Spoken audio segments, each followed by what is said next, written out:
2019 में कुछ अजीब ही सीन हो रहा था इंडिगो एयरलाइंस में regarding related party transactions. Indigo की जो पेरेंट कंपनी है वो है इंटरग्लोब एविएशन लिमिटेड। इसके मेनली दो कंट्रोलिंग प्रमोटर्स थे, Rakesh Gangwal with his group of companies and Rahul Bhatia with his own group of companies. एक का शेयर था 37% एंड दूसरे का 38%। अब राकेश गंगवाल एंड राहुल भाटिया का कंट्रोल तो दोनों तरफ ही था, उनकी अपनी ग्रुप ऑफ कंपनीज में भी एंड इंडिगो एयरलाइंस में भी, इसलिए ये सब हो गए थे related parties. Rakesh Gangwal operations देखते थे एंड बाकी ancillary activities Rahul Bhatia. Scene ये था कि इंडिगो के एंसिलरी ट्रांजैक्शंस बढ़ने लग गए थे इंटरग्लोब इंटरप्राइज से, जो कि राहुल भाटिया के कंट्रोल में थी, और ये रिलेटेड पार्टी ट्रांजैक्शंस में काउंट होते थे। बट कोई ऐसा एविडेंस था ही नहीं कि जो कह पाए कि ये ट्रांजैक्शंस आर्म लेंथ प्राइस पे हुए थे। एंड सबसे शॉकिंग बात ये थी कि राकेश गंगवाल जो कि एक प्रमोटर थे, उनको खुद ही नहीं पता था कि राहुल भाटिया के जो ग्रुप है उसके साथ इंडिगो के ट्रांजैक्शंस हो रहे थे। एंड इसी बात पे दोनों के बीच में क्लैश हुआ एंड राकेश गंगवाल ने एक लेटर दिया 2019 में to prime minister's office and SEBI, जहां पे उन्होंने ये सारी बातों को डिस्क्लोज करा।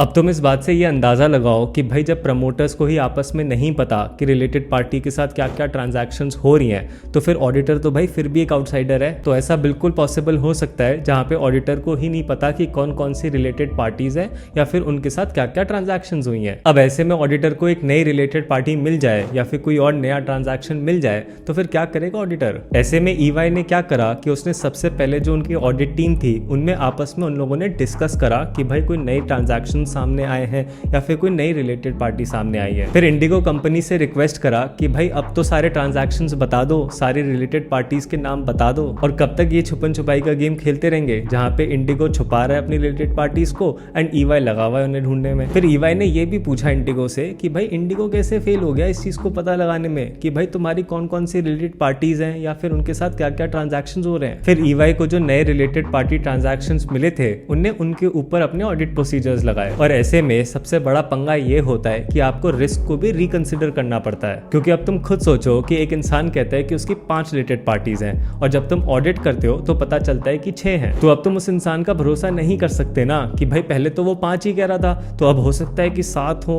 8 हो, कोई गारंटी नहीं इस बात की। तो इसी वजह से रिलेटेड पार्टी ट्रांजैक्शंस के रिगार्डिंग रिस्क को वापस से रिकंसिडर करना पड़ता है। और अगर ऑडिटर को ऐसा लगता है कि भाई कंपनी ने जानबूझ के इंटेंशनली छुपाया था रिलेटेड पार्टी ट्रांजैक्शन को, इन दैट केस फिर ऑडिटर को देखना पड़ता है कि क्या वो रिपोर्ट को क्वालिफाई करे या ना करे। सो आई होप इस इंडिगो के केस स्टडी के थ्रू तुम्हें ये समझ आया हो कि ऑडिटर के क्या प्रोसीजर्स होते हैं जब उसके सामने एक अनआइडेंटिफाइड रिलेटेड पार्टी या फिर एक रिलेटेड पार्टी ट्रांजैक्शन आ जाए। बाकी मैं मिलता रहूंगा आपको इसी चैनल पे every Thursday and Sunday. You take care, have a nice day.